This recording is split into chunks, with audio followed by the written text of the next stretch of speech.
ৰঙাপাৰা সমষ্টিৰ ভিত্তিত চলি আছে এখনি প্ৰাইজ মানি ফুটবল প্ৰতিযোগিতা। ৰঙাপাৰা সমষ্টিৰ বিধায়ক কৃষ্ণকমল তাঁতীৰ উদ্যোগত প্ৰয়াত ৰাজেন বৰঠাকুৰ সোঁৱৰণী ফুটবল প্ৰতিযোগিতাখনি সুন্দৰভাৱে চলি আছে। 15 ছেপ্টেম্বৰত ঘোৰামাৰীৰ হেমবৰুৱা উচ্চতৰ মাধ্যমিক বিদ্যালয়ৰ খেলপথাৰত প্ৰাইজ মানি ফুটবল প্ৰতিযোগিতাখনি আৰম্ভ হৈছিল। আজি নামনিগাঁও খেলপথাৰত FRC ফুটবল একাদশ বনাম ফুলুগুৰি গাঁও পঞ্চায়ত ফুটবল একাদশৰ মাজত কোৱাৰ্টাৰ ফাইনেল খেল অনুষ্ঠিত হয়। বিপক্ষ দলক 4টা গ'ল দি ছেমি ফাইনেলত প্ৰৱেশ কৰে ফুলুগুৰি গাঁও পঞ্চায়ত ফুটবল একাদশ দলটো। খেলখনত বিধায়ক কৃষ্ণকমল তাঁতী উপস্থিত থাকি উপভোগ কৰে। উল্লেখ্য যে ৰঙাপাৰা সমষ্টিত ফুটবল খেলৰ এক বাতাবৰণ আৰু নৱ প্ৰজন্মক খেলৰ প্ৰতি আকৰ্ষিত কৰাৰ উদ্দেশ্যেৰে বিধায়কগৰাকীয়ে প্ৰয়াত ৰাজেন বৰঠাকুৰ সোঁৱৰণী ফুটবল প্ৰতিযোগিতাখনি অনুষ্ঠিত কৰাৰ কথা সদৰি কৰে। অহা 6 অক্টোবৰ ৰবিবাৰে ঘোৰামাৰী খেলপথাৰত অনুষ্ঠিত হ'ব প্ৰাইজ মানি ফুটবল প্ৰতিযোগিতাৰ চূড়ান্ত খেলখন।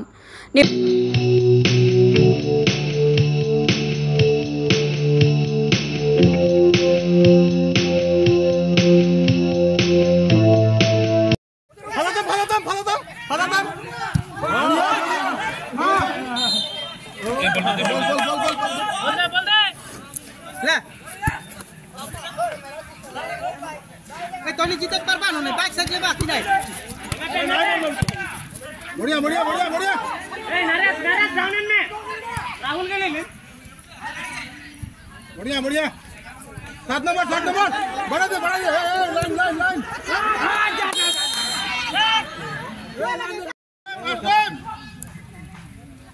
साइड खेला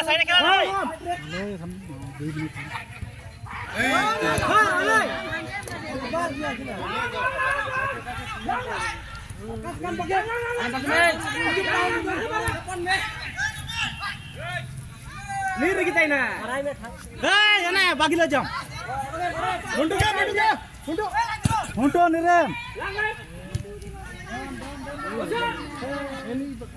आराम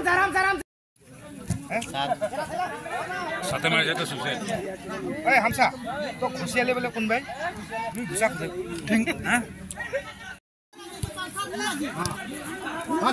भाग टाइम ए तेरी क्या बढ़िया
सेमिफाइनल আজি এখন কোয়ার্টার ফাইনাল আছিল।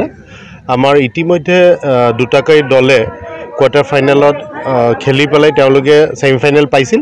আজি দুখনকৈ কোয়ার্টার ফাইনাল খেল হ'ল আৰু এই দুইখনৰ জয়ী টিম দুটাই দ্বিতীয়খন সেমিফাইনালত তেখেতসকলে উপনীত হ'ল।